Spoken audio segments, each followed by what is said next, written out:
ఆ బెన్నిగడి ఫోన్ మళ్ళీ switch off వస్తుంది బడ్డీ. నువ్వేం టెన్షన్ పడకు బడ్డీ, ఎలా అయినా సరే వాడిని పట్టుకుందాం. మిలిటరీ ముందుంచి మన పాపాలు కడిగేసుకుందాం. ఏమన్? కానీ వాడు మనం 4 లక్షలు కొట్టేసిన సంగతి మిలిటరీకి చెప్పేస్తే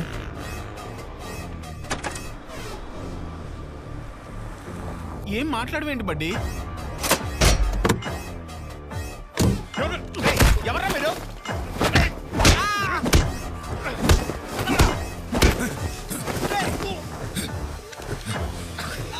कॉल आया तो लिफ्ट नहीं करेगा?